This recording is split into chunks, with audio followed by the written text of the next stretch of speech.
esta vez vamos a hablar de temas de salud. Hace un tiempo estuvimos hablando del sarampión en Argentina, la falta de vacunación allá en ese otro país y la alerta que se estaba, o la atención, ¿no?, que se estaba poniendo acá en nuestro país, el llamado, por cierto, a la vacunación. Pero ahora es otra gripe, otra enfermedad, quiero decir, la gripe H3N2, que está generando algún tipo de preocupación en nuestra región, y los especialistas, algunos especialistas, están llamando incluso a la posibilidad de emitir una alerta epidemiológica, ¿no?, para el tema de la vigilancia, muy importante. El monitoreo y todo eso. H3N2. Doctor Claudio Figueroa, doctor en Ciencias Biológicas y secretario de Estudios de Bioquímica de la Universidad San Sebastián, en línea para contarnos a propósito de esta H2N3. H3N2. H3N2, es que hay que aprendérselo. Además con nombres tan complicados. Sí, tan raros. ¿Cómo está, doctor? Buenas tardes. Hola, buenas tardes. Hola, muy buenas tardes a todos y muchas gracias por su invitación para poder comunicar temas con respecto a estas alertas y llamar a la calma a la población. Si nos puede comentar qué es la gripe, cuál es esta, la H3N2, y en qué países de la región se está generando los contagios. Sin ningún problema. Mira, H3N2 es una subvariante de una patología que es ¿cómo se llama? Influenza A. Y la influenza es la típica influenza invernal que se puede de una u otra manera distribuir en los cuadros clásicos a nivel estacional, como lo que pasó en Chile para nuestro invierno. ¿Qué es lo que está pasando ahora? Hay que recordar que en estos momentos en el hemisferio norte están ahora en invierno.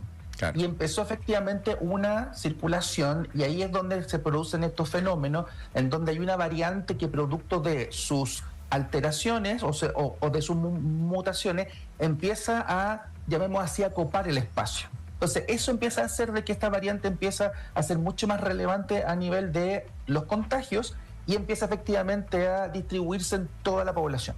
Ahora, ¿qué es lo que pasa? Perdón, para poder contextualizar a lo que nos pasa acá.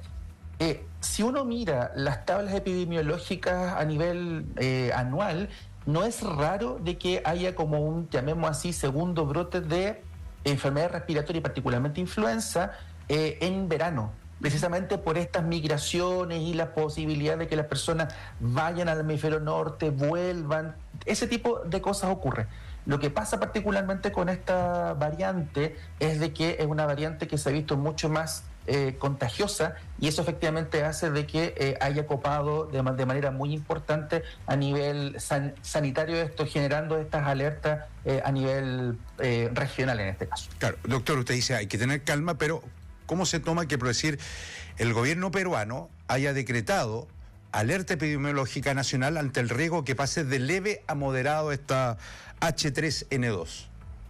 Sí, es que eso también es un punto que es muy importante, y ahí es donde radica la fuerza y la importancia de tener una vigilancia epidemiológica activa. Efectivamente, hay que tomar en consideración dos cosas. Nosotros nos vacunamos contra influenza, ¿cierto?, en nuestro verano. Hay que recordar además de que el llamado que hubo este año se tuvo que desplazar unos meses antes debido a que el brote empezó mucho antes. Sí. Si lo miramos dentro de ese punto de vista, la vacuna contra la influenza, que además, como este virus va modificándose todos los años, ¿cierto?, por eso es que tenemos que vacunarnos todos los años con la nueva cepa en este caso, la protección de los anticuerpos a nivel efectiva para, llamemos así, protegernos de manera como bien importante frente a los cuadros más complejos, normalmente duran como 6 meses, 6-7 meses más o menos dura esa protección, que uno puede mencionar de que es muy eficaz. Si tomamos en consideración cuando nos vacunamos, ya estamos como en el límite o ya incluso un poquito pasado de esta protección.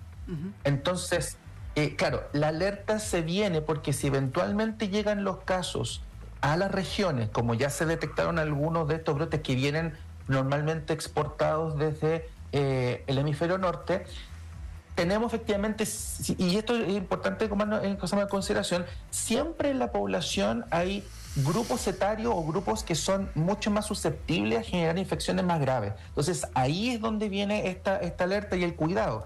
Niños pequeños, personas con enfermedades crónicas, particularmente respiratorias, y adultos mayores que, a pesar de que se hayan vacunado, pueden ser de una u otra manera susceptibles a cuadros más graves que tiene esta cosa más influenza, y de ahí es donde viene esta necesidad de generar esta alerta y estar atentos de una u otra manera para tomar las medidas de contención en el caso de que sea necesario. Pero en el caso que planteaba Pablo, que en Perú ya se declaró, ¿sería razonable declararla en nuestro país? Estoy pensando también, doctor, en que vienen vacaciones, hay personas que van a viajar al hemisferio norte. Exacto. ¿Eventualmente no sería bueno declararla también en nuestro país?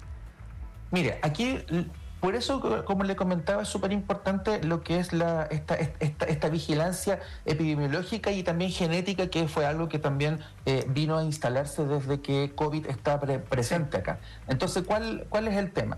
Sí, yo creo que efectivamente es una muy buena medida que tengamos esa alerta para que las personas de una otra manera puedan tomar o los servicios de salud estén atentos de una u otra manera a poder de una u otra forma responder a estos requerimientos, y eventualmente, dentro de mi visión personal, eventualmente, si es que hay que hacer alguna revacunación más temprana con los grupos de riesgo más importantes, ¿ya?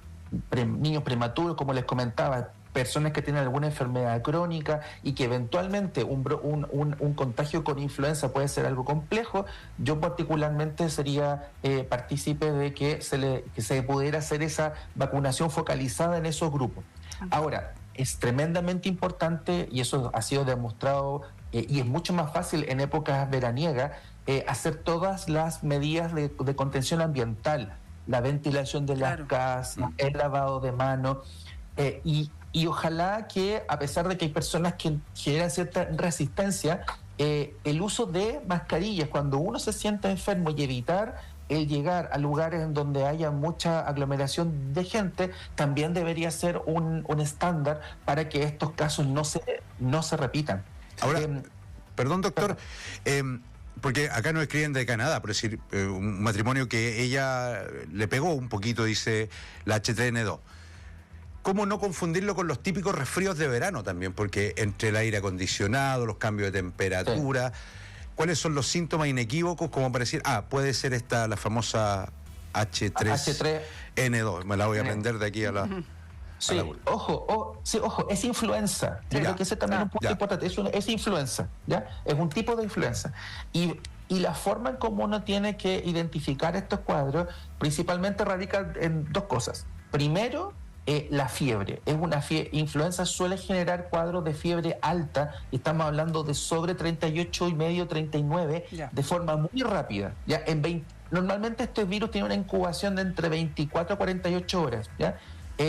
Uno siente una sensación, voy a ocupar un chilenismo en este caso, se siente como que estuviera uno apaleado, así como que le pica. Cuando uno hace este deporte así súper claro, le pasó un camión encima. Más o menos así. Te duele hasta el pelo, como se dice. Claro, esa cosa cuando uno empieza a sentir así como que me voy a referir, esa sensación de dolor muscular es súper importante, y seguido por fiebre, ¿ya? Y lo otro que también influenza es bastante indicativo es que suele ser un cuadro clínico que no genera secreciones, ¿ya? Normalmente influenza uno lo asocia a este cuadro que se llama tos de perro. ¿Ya? Esa tos que uno tose seca, tremendamente seca, y es porque efectivamente el virus tiene su patología es precisamente atacar y destruir las células que producen las mucosidades, de manera de que y de ahí es donde normalmente influenza puede derivar en un cuadro más complejo como una neumonía, porque al eliminar esas barreras de protección es más fácil que otros microorganismos puedan entrar, bacterias, y puedan generar algún problema mayor. Sí, se nos va el tiempo, pero muy cortito, están comentando muchos auditores. El auditor que hacía referencia, Pablo, claro, nos decía que ellos allá en Canadá cayeron todos. A la señora le dio más suave porque fue la única que se vacunó. Y esto quiero linkearlo con otra pregunta de otra auditora que dice que su hijo se va de intercambio a Europa. Le pregunta si es que hay que vacunarse nuevamente. Él no está en estos grupos de riesgo que usted nos comentó, pero ¿sería recomendable a las personas que viajan al hemisferio norte vacunarse nuevamente? En general, Sí, yo sugiero que sí, o sea, de una otra manera que vayan a estos lugares de vacunación de cosas más viajeros, no solamente influenza, sino que de otras patologías, claro, y que se vacune, porque efectivamente, si lo miramos así una persona que no se ha vacunado, hagamos cuenta de ese tema, si influenza te contagia, objetivamente hablando vas a pasarlo súper mal. Es un cuadro clínico que con una persona que no está inmunizada, como lo que le pasaba a esta familia canadiense, donde la mamá solo se vacunó y ella tuvo síntomas más leves, posiblemente vas a estar 7 días con mucho dolor. Bien. Y uno siente una recuperación como después de los 2 meses. Uno se siente bien nuevamente, porque efectivamente es un cuadro que es muy... Entonces, si lo miramos desde el punto de vista, yo me voy a ir de intercambio, de vacaciones al hemisferio norte, no es una gracia estar una semana... A la vuelta tampoco. Claro, doctor. Le queremos agradecer mucho al doctor Claudio Figueroa, doctor en Ciencias Biológicas y secretario de Estudios de Bioquímica de la Universidad San Sebastián. Muchísimas gracias, doctor. Un abrazo, doctor. Muchísimas gracias a ustedes y a cuidarse con estas enfermedades. Muchas gracias. Lavarse las manos, utilización de mascarilla.